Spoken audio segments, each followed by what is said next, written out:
Okay, welcome to Faith and Calm. This is class number 158. 158? Let me double check. This is class, 158. And so tonight is the 16th of Sivan. It is the day after the 16th of Sivan. Makes sense.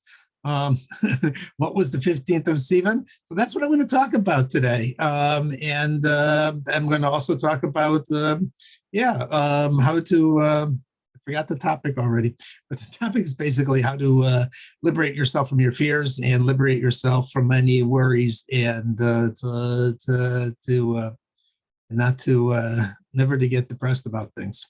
So there was it was 1927. In 1927, the previous Lubavitcher Rebbe was still in Russia, and he was arrested by the GPU, which is the predecessor of the KGB. And he spent a good 3 weeks in Sparlernica prison under death sentence, and it was definitely, he didn't expect to live through the thing. He went in and he knew it was finished, and miraculously he was released on Yud Beis Tammuz about 1 month later, almost 1 month later on his birthday. And so that's what this class is going to be about. But we first have to fill in some of the context and the background and what the lesson is for us. So I think the lesson will be that everything happens by divine providence. And this was not just a negative event in his life, although it looked very much like it and looked like it was the end of Judaism in the Soviet Union, and the end of his life, the end of the Lubavitch chain. And it really did seem like it. There wasn't really much of a choice option that anyone could see anything positive coming out of this. And instead, it turned out the opposite. It was really the springboard for everything else. And so the previous Lubavitcher Rebbe said that this event really taught him and teaches all of us, and there's a lesson, and that's why we talk about it, is it's a lesson for all of us in how everything is orchestrated behind the scenes by God, and how everything is, even when it seems like everything is going the wrong way, it cannot be, because darkness has no reality to itself, and therefore it must ultimately be a new way, a different way of getting to a deeper and more holy place, and a better place, and a more exciting place. And all of this is just, sometimes you have to clear out certain things and go through those situations in order to get there in a way that you never would have expected to. And to get to that new level that you never could expect to, you had to go through this process. So let's start illustrating that by illustrating a little bit of the context of the story, because I've said I'm going to try and tell more stories and use the stories as the springboard, the way to understand these events. So what was the situation? So people know 1917, there was the Bolshevik Revolution. Before that, there was the First World War. First World War came through, and Lubavitch is located in the northern part of Russia, Belarusia, White Russia, north of Moscow. And the German army in World War II came through that direction. And the Lubavitch had been in the city of Lubavitch, a town of the little shtetl of Lubavitch, for 102 years. And the fifth Lubavitcher Rebbe, the Rebbe Rashab, hated the Kaiser with a passion. Couldn't believe, he was the epitome of evil, and realized that he would have to leave the town of Lubavitch, leave the yeshiva, and he left, and he went east, and he went to the city of Rostov, which is in the Ukraine. And he originally said he was going to come back, but spiritually he knew that he was never coming back. He left in 1914. The war went through that area, and after the war, they burnt down his house. They burnt down the yeshiva. There was no going back, and so he stayed in Rostov until he passed away in 1920. He passed away in 1920, and this was already, Russia was already in a very chaotic situation. There was a civil war going on at that time, the whites versus the reds. They were in the area where the whites were, and the Cossacks, but that didn't help them any, because they hated the Jews too. So the Jews got it from both sides in that area. both from the north and from the south. And so the Cossacks and the communists.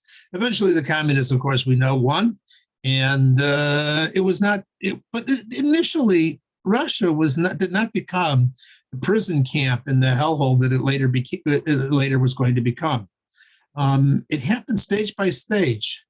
This whole fantasy, communist, socialist, utopia thing like that was a very idealistic thing.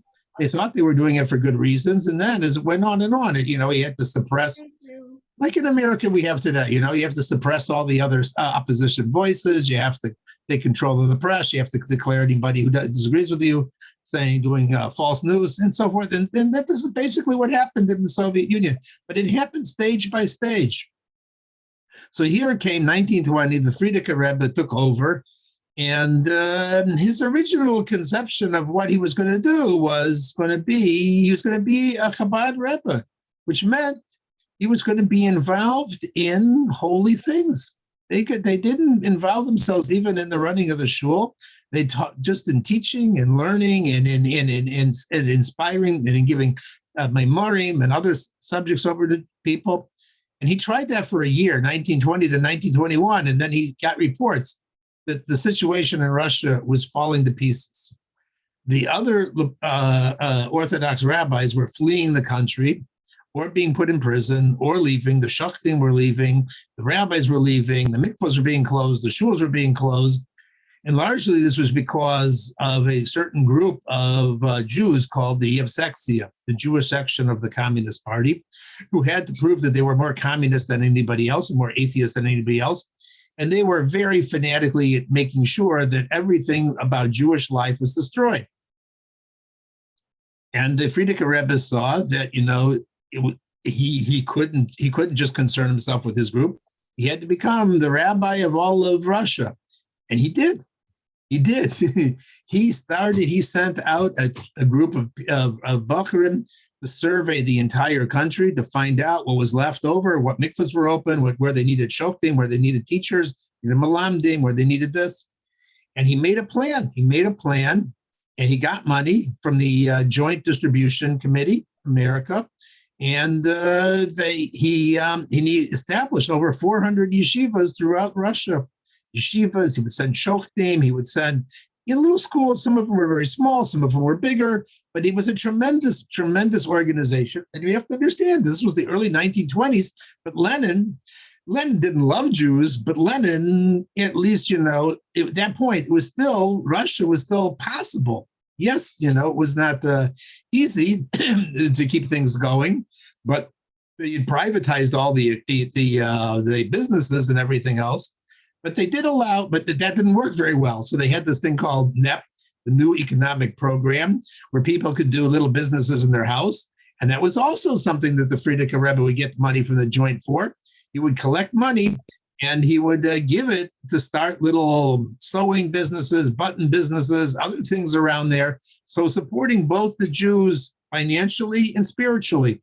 And this was tremendously successful. He was tremendously organized throughout the whole of Russia. Schools started up, businesses started propping up. In the 1920s, this NEP, this new economic program, he was taking advantages of it. And slowly but surely, things started working again. That was the early 1920s in Russia. The Yevsektia, the Jewish section of the Communist Party, did not like this, and they saw these things happening, and they thought they'd finished with the Jews, and this was all over. And they started investigating, and they realized that this was all centrally coordinated. There was somebody in charge of doing this, and they started one by one. They trying to figure out how to get at the Lubavitcher Rebbe, how to shut this thing down. But there was no direct evidence from him. He was very good about it. He was Russian. He knew how to keep his mouth shut. And the Russian Jews know how to keep their mouth shut. They still know how to keep their mouth shut. They don't go blabbing about stuff and what's happening with them personally. It's pretty much quiet. You ask them what's happening with you, no, and then all of a sudden you find out that, that they were in the hospital for 2 weeks or something. You just don't know, So they're very good about keeping these kind of, it's part of the culture, to just, keep it under the hat. So the Yevsektia was after him. And so this story is going to be very illustrative of this whole idea of Hashgacha Pratit and divine providence. So yeah, so he would, at one point in time, he had to leave Rostov, which was in the Ukraine, and they forced him out. They were going to arrest him, and they gave him a choice to leave or be arrested, and he took the other. So he went up to Leningrad, and Leningrad, now called Petersburg, and that before called Petersburg too. It was up in the north, far north of Moscow, but he had to travel many times down to the capital, which was then had moved from Petersburg, which was the capital for many years of Russia, back to Moscow. The communists moved it back to Moscow, and so he would travel on the train between Petersburg and Leningrad. So one time, this is the story. It was 1923. He was on the train, and as I said, the Yevsektia had no love for him. They would already had advised the communist Yevsektia in Moscow, this guy's coming, track him to see what he's doing, report on him, trying to get him arrested, et cetera, et cetera. So he was on the train, he was in a compartment, he was reading, he was finishing some work. He hears a knocking on the door late at night, and he figures it's a mistake, and he doesn't have to answer it, so he doesn't answer it. And then there's again a knocking. So he opens it up, and it's the porter. And the porter apologizes for going into his compartment. I don't know if you know this, but in European trains, they have compartments. It's not like big open area. They have little, boxes. So he was in this compartment, and they say, "I'm sorry, but there's a very important VIP official of the government here. He wants to see you." And so the Lubavitcher Rebbe tells him, the Frierdiker Rebbe tells him, he says, "It's very late at night. Come back tomorrow morning." And so next morning, about half an hour before they march and go into Moscow, this guy comes in, and he's wearing, the usual trench coat and the hat, and and he introduces himself as Mark Boshkov, who is comes from the central office of the GPU. Now, the GPU, as I said, it was the predecessor for the KGB. It went through many different names. It was first called the NKVD, it's called the GPU, and then later it was called the Cheka, and then it was called the KGB. It had many different names. Still around today. And Putin. Putin was a graduate of that whole school. And so, this is not exactly looking like a very welcome thing. So this guy, Mark Boshkov, he asked the Lubavitcher Rebbe, he says, "What's your name?" So he tells him, "My name is Yosef Yitzhak Schneerson." So he says, and how would you title yourself? And the Rebbe tells him, he says, "I would say I'm a Jew." And he says back to him, he says, "Yeah, all Jews are titled Jews. I mean, what's your special title?" And the Lubavitcher Rebbe says back to him, he says, "That's the thing. The title Jew is the best title for a Jew because it's the only one that really, it reflects the specialness of a Jew. A Jew, another person who changes his mind and denies who he is or does something wrong, he's no longer a Christian, he's no longer a Muslim, but a Jew is a Jew no matter what. So the Jew is the best title." So the guy hears this and he says, "Let me tell you." He says, "My name is Mark Boshkov. I'm Jewish. My father was a Malabed. His father was also a teacher. Our fathers go back. And we come from the city of Orsha. And Orsha happened to be a little village, just right outside of Lubavitch. And all of my father, grandfather, great-grandfather, we have been Chabad Hasidim for many generations. And I remember going to Lubavitch and seeing your father, your grandfather, and so forth there as a little boy. And I grew up, and I was in Cheder, and it was boring and so forth. And I went away, I went overseas, and I wanted to meet you because I really, I really respect my father, my grandfather, and so forth. And I wanted to be able to tell them, that I saw the Lubavitcher Rebbe in person. So there wasn't much time. It was only half an hour. And he says, I'd like to continue this conversation. This is Mark Boshkov talking. And he's not only the head of the GPU, but he's also the head of a communist party in this town called Chelaminia, or whatever it was called. And he was like, the head office, And the Lubavitcher Rebbe, so they agree that they'll meet later. He's going to be both going to be in Moscow. We'll see him later. If you come by my hotel, and they tells him what hotel he's going to be in. So Mark Boshkov leaves, and the Lubavitcher Rebbe writes in his diary. He says, this taught me an important lesson. The Yevsexia is not necessarily all powerful. The GPU is all powerful. And so the Jewish section of the Communist Party has some inroads, but the head offices of the GPU don't seem to be that opposed to what we're doing here. So he goes to Moscow, Lubavitcher Rebbe. He starts doing his business. And the first night, late at night, he hears some knocking on his hotel door. Okay, if you're still following.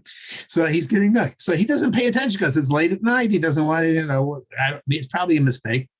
And then he gets a phone call from the desk, and the guy says, I have to speak to you directly.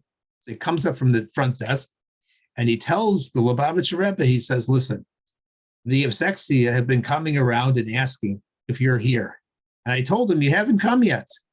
But they're going to be back. And they're going to probably bring police, and I don't want you to be arrested. So I tell you what you do.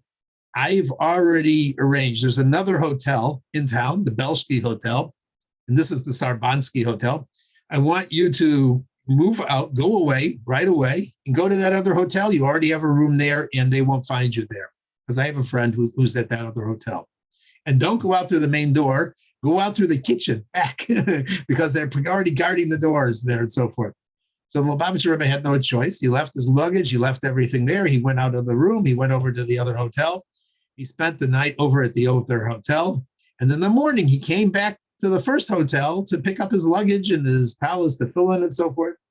When he gets to the desk, there's a young man there, a very angry looking young man. And the guy says, where were you last night? And Lubavitcher says, what business is of yours? And he says, the police came here. We went into your room. You didn't sleep in your bed. Lubavitcher says, I never went to a hotel where they check up and see whether you're sleeping in your bed or not. What is this? And so on. He says, we are the Yevsexia, because they were also infiltrated the hotels. He says, and we know exactly what you're doing. And you are going to be caught, and you are going to be arrested. And the Lubavitcher Rebbe says, the whole world knows who I am. Nobody knows who you are.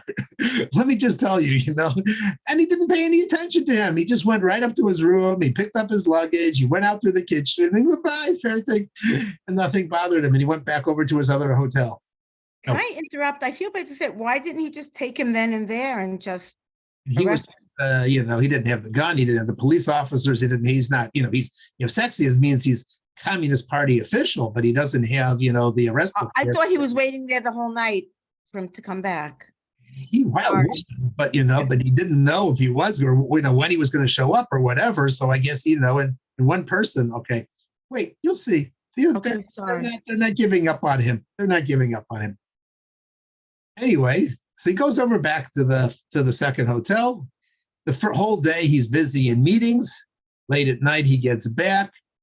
And the guy at the desk tells him the following. He tells him, what's the Yevsexia were here looking for you during the day. Here too, And he says, okay, fine. And the next morning he wakes up and they say they have a phone call from somebody. You have to return it. He says, who's the phone call from? They say, we think it's from the GPU, and they give him the number. So he's not going to make the phone call from the hotel. He goes outside. He uses another phone. He calls up. He goes straight to this guy, Mark Boshkov again. He calls Mark Boshkov. Mark Boshkov is happy to hear from him. And he says, I'm glad. I want to meet you. I want to finish our conversation. He says, okay, the Rebbe says to him, 8:00 tonight, come to the hotel. Okay.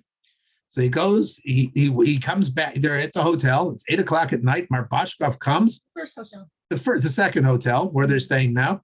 And he starts telling him, my father, after I came, he tells him his life story, how he left Russia, how he was involved in the time of the Tsar with the socialist movement, how he got excited about it, how he was idealistic, the wonderful things that this is doing for the country and so forth.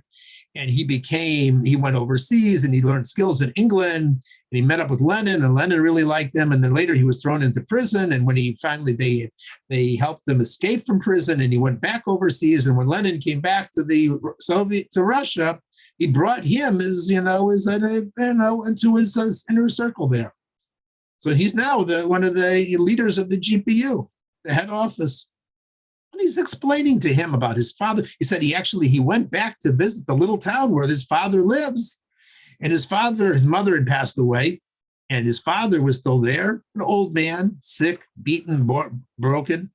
And he went to the house and he walks in, and his father screams and says, "You're coming to arrest me again?" And he didn't realize, he's dressed as a GPU guy, and his father didn't even recognize him. It took him a long time to convince his father, "I'm Mayor, your son." And even then, his father was not really that happy, obviously, GPU, whatever, and so forth. But the son wants to help him. He says, "I'll give you 40 rubles. You need some money." He says, no, I'm already I have enough money. I get paid already. I get my money. I don't need any money from you. The Lubavitcher Rebbe is thinking as he's listening to the story, he says, "I know this guy's father. He's one of the secret teachers I sent to that town. I'm paying him." I wonder what he'll think if I tell him that I'm paying his father to teach Torah classes. It's a very interesting story, It's just it's a story. As they're talking, all of a sudden there's this pounding on the door. And 3 people break in. The concierge, whose name is Levokok or something like that, and 3 policemen. They all carrying guns. They're waving them around, saying, "Schneerson, you're under arrest." And we're going to tear apart the room. They start searching through all his luggage, his baggage, and this Bashkov is sitting there with a red flaming face, not saying anything. And the Lubavitcher Rebbe is just not paying attention to the whole business. And it's, just going along, going through this and that. This guy, the Yevsexia guy with the policeman, the Yevsexia guy says, we really hate rabbis. I torture them when I capture them. I even killed one of these old rabbis the other week, and he's telling him all these things about what he does to, how awful rabbis are and so forth. And and then they go through the pockets of the Lubavitcher Rebbe, looking for his documents, anything that he's holding. And when they finish with the Rebbe, they look at this other guy, Bashkov, and they go, "And you? What about you? You're talking also to this traitor here. What are you carrying? Let's start going through your clothes and find out what you got." And Bashkov goes, "Excuse me, sir." He says, "This is not a legal search. Where is your search warrant? This is Russia. There are laws. There is a way in which even policemen have to do a search." And the guy starts laughing at him, and the policemen are laughing at him, and he says, "What are you talking about? Who do you think you are? You realize that we're the Yevsexia? We don't have to listen to, and if we find anything on you, it's going to be really bad for you." And they start searching through his, looking through his pockets. And at this point, he pulls out his identity card out of his pocket. And the guy's white. At GPU. This guy's like, secret, and they start apologizing. And he says, "I want your cards. I want your names. I want your addresses. I want everything. And tomorrow morning, 8:00 in the morning, you have to appear at headquarters at GPU. And they're going to give you a lesson on how you're supposed to, in this country, how you properly are supposed to conduct a search. This has not been a proper search." And they're like, they're like, they're beside themselves, they're backing out, they're everything else. And Bashkov says, "I'm busy now." And he tells the Lubavitcher Rebbe, he says, "By the way, if they ever bother you again, you just call me up and I will take care of whatever problems you're having." That's what Bashkov tells him. Bashkov leaves the room. The other guys start going, "Can you please beg this Bashkov guy, he's your friend, not to do anything to us? We didn't really, we're just, joking." The Lubavitcher Rebbe tells him, he says, "Listen, I don't interfere in legal business and police business. This is now your business. I don't get involved in it. It's your stuff. I don't need to know anything about it. And afterwards, he writes in his diary. He says, this is Hashgacha Prati, divine providence. It was amazing that I met him exactly at the right time on the train. It was amazing that I let him and I decided to talk to him. God arranged this meeting with him. A GPU guy would be the last person I would think would be my salvation. If he wasn't around, what would have happened there? And so every negative incident that happened actually was, which seemed outwardly to be that way, was actually, as I said at the beginning of the class, was the springboard, a reason to see things in a positive light. It was developing. It was part of a bigger story. It was part of a mystery, but you wouldn't have gotten to the better situation. You would have not gotten to the good stuff if you had not gone through this other situation. So God is in charge of all the dark and all the concealment and all the difficulties that we go through in the world. And he's saying basically, listen, you know what? This is the way. This is the way this is part of the mission. And part of the mission to reach a new level that you've never been to before is going through the difficult parts.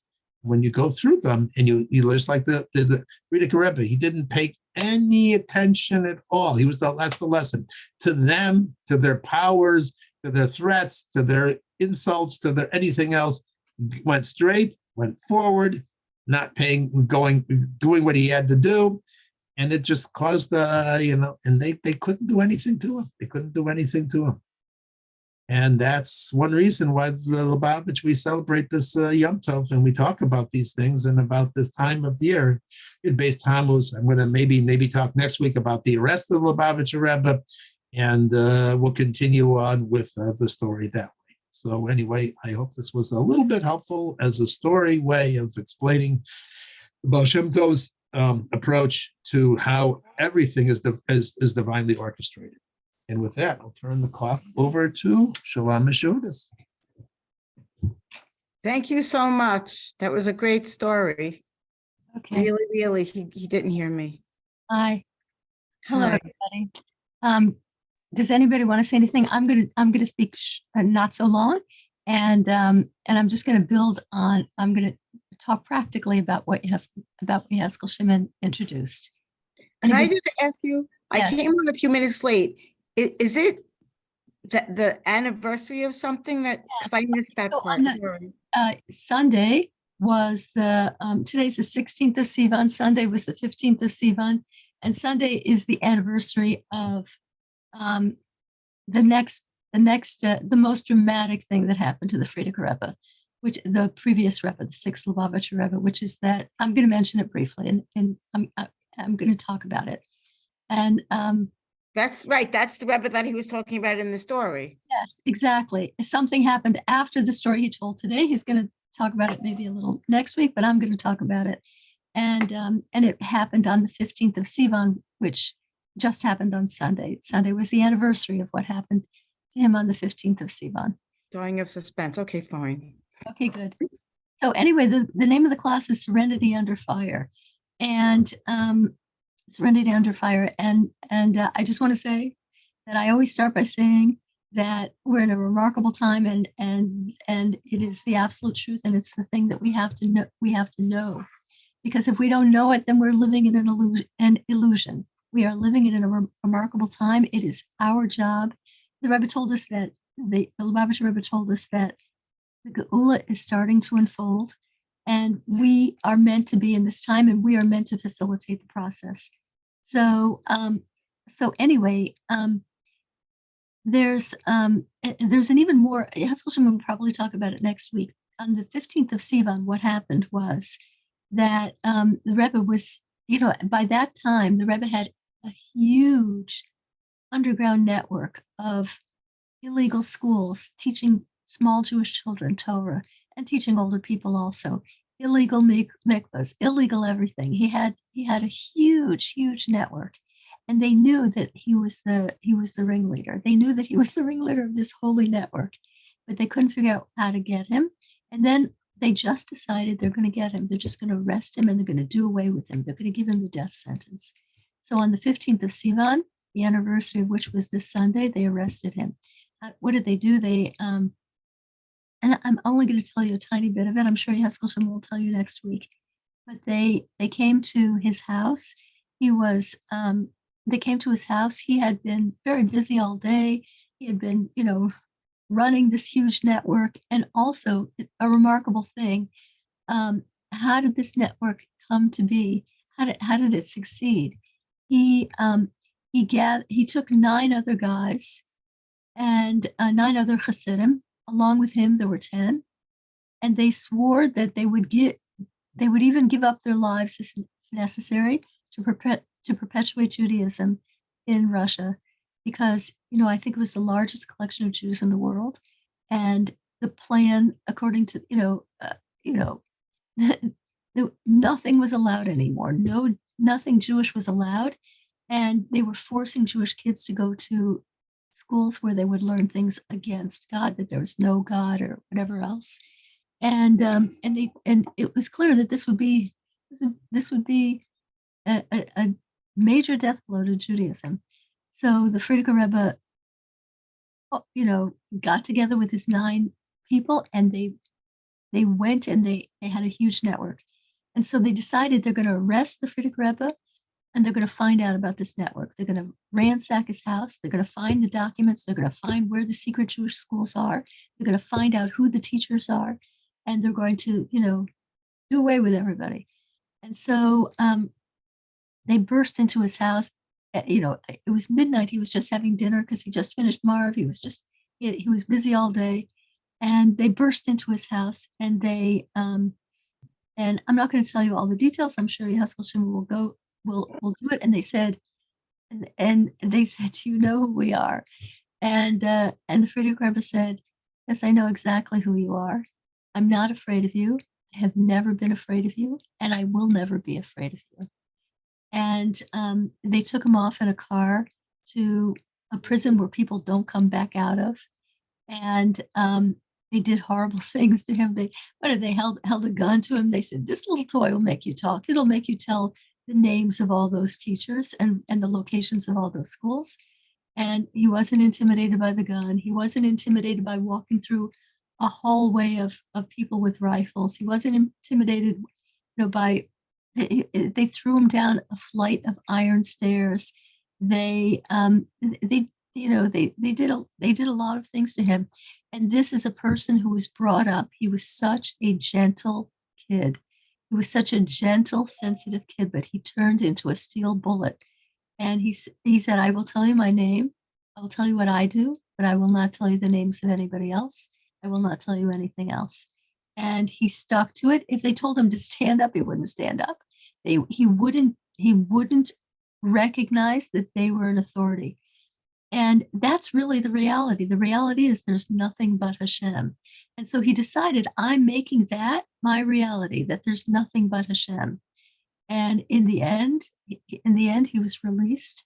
And he had been under a certain death sentence, and all of that was done away with. He just clung to reality. He clung to the fact that Hashem, there's nothing but Hashem. I don't have to be afraid of these people, because whatever Hashem has in store is what Hashem has in store. And these people have no control over my life. Not one bit. They beat him and everything? What? They beat him and did all these things? They beat him. They threw him down a flight. He was in his older, he was really not well. They threw him down a huge iron stairway. They did a lot of things. And anyway, so anyway, I want to bring it into our personal lives. So, and the title, as we said, is Serenity Under Fire. So how do we imitate that? How do we do it? It's a very small example. And like sometimes it seems to be that the Yetzer, that Hashem gives permission to the Yetzer Hara to attack it like the Yetzer Hara. I took a whole class on the Yetzer Hara one time. It was so fascinating. One of the most fascinating classes I've ever taken. And the Yetzer Hara bides his time and lets you get a little bit relaxed. And then boom, boom, boom, boom. So for me, this past week was such a week. And one of the several things that happened was that, I was in a I had an upsetting thing that was happening physically to me, an upsetting health concern. And I had a really upsetting night Wednesday night. I barely managed to get into bed, and I went into bed fully clothed because I was not certain that I was not going to go to the emergency room. And I whatever. And so when I got up in the morning, I was a little bit better. But what did I do? What did I do? You know, I showed it to you one time and I said sorry, one of them. I thought, this is bad news. First of all, I made the big mistake of looking on the internet about my condition, and which is a horrible thing to do. And and anyway, so I knew the Acer is like trying to scare me to pieces. And I took out my timer. I have this little timer that hangs on a necklace. It's a timer on a necklace. And I set it for every 20 minutes. And every 20 minutes, I declared my trust in Hashem. And this is what I say. I say, Ribono Shel Olam. It means master of the world. I trust you with every ounce of my being, that I see your kindness today, because you're the master of kindness. And it is your way to do kindness with your creatures, especially with me. Tati Shabashamayim, Tati, Father in heaven, help me see your kindness. You know, in other words, Hashem does kindness all the time, but I asked him for an extra kindness that he helps me see his kindness. Whenever I do that, especially when I do it every 20 minutes or whatever time I've set it to, it is a instant, it elevates me. It's like taking the elevator speedily back up. It's an amazing thing, because we do have trust in Hashem, but the Yetzer deludes us into thinking that we don't. And when we declare it out loud with our mouth, it is an incredibly powerful tool. It is, you know, it is an incredibly powerful tool, because you're declaring the truth. The Yetzer is saying lies, and you are declaring the truth. The truth is, Hashem, you make every situation, and you love me. And another powerful line that I say is that this is from nobody but you, and if it's from you, it's good. It's good for me. And if you want it, Hashem, I want it. It's like so powerful. And so you have to, the first thing when you're under fire, you have to figure out who is the Yetzer attacking. You have to analyze this Yetzer guy. You have to, you know, I've even kept notebooks, Yetzer watch notebooks, when in difficult times in my life. And the other thing, so sometimes the Yetzer is attacking Hashem, your belief in, you know, that Hashem's not protecting me. Oh, he sold me down the river this time. The other thing that the Yetzer loves to attack is yourself. And so you know, we each say nasty things to ourselves about different things. Each one of us has something nasty that we say to each other, not to each other, to ourselves. And you have to catch yourself at it. You know, if you let it go for a long enough time, it's depressing to listen to what you say to yourself. So, you know, I once told you about, it was a Dove soap, for some reason, crazy reason, Dove soap made a research project, and they asked women to write down what they say in their minds or to themselves when they see themselves in the morning in the mirror. And it was horrendous, absolutely horrendous. Like with thighs like that, it's amazing you go out the door in the morning. Or, you know, these women are ruthless, the things that they say to themselves, either saying something about your appearance or something about something else, like, oh, you're so weird, you're the weirdest person I know.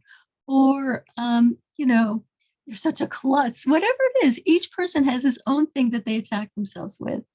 And so my favorite thing to do with that, if I realize that I've been attacking myself, it's really the Yetzer that's attacking me, but he's using the I word. So I use my imagination, and I invent the opposite. So for example, I'm not going to tell you what I say to myself, but I'll tell you, let's say, I don't say this to myself. Let's say a person thinks that they're a klutz. They're really not a klutz. It's just that The Yetzer notices certain if you tell yourself that you're a klutz, you'll notice every klutzy thing that you do. If you tell yourself that nobody likes you, you'll notice every time somebody slights you. It's not really true. It's just that the Yetzer will give you all the evidence you need to uphold that negative self-opinion. So let's say your thing is being a klutz. So you know what I do? I invent something. I say it to myself like an actress. I say, did you hear? Did you hear? I just won the most gracious woman in the world contest. I just won the most gracious woman in the world contest. And I make it a reality. It's a total fiction. But if you say something out loud with your mouth, it is very powerful. So the Yetzer was attacked. The whole prelude to last week is that I had been attacking myself. And so I invented something that's the exact opposite of what I was attacking myself on. And it was so funny and so powerful and so fun that it just brought me right out of it. The first thing to know, if you are under fire, the first thing is, who is the Yetzer attacking? Usually he's attacking either Hashem or yourself. And wait, what do you mean attacking Hashem? He's saying Hashem isn't protecting you. Look, he sold you down the river this time. This is really the end. Oh, okay. Or he's attacking you, which is very, very, very common. So figure out who he's attacking and then launch a counterattack.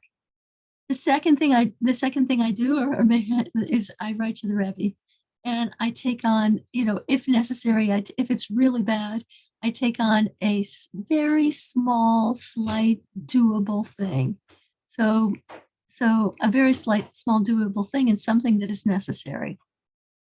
The third thing is absolutely critical, is to stay busy, because as Torah sources write, lack of something to do is the quickest road to insanity. The Yetzer will attack you if you're very busy. The Yetzer can attack you less.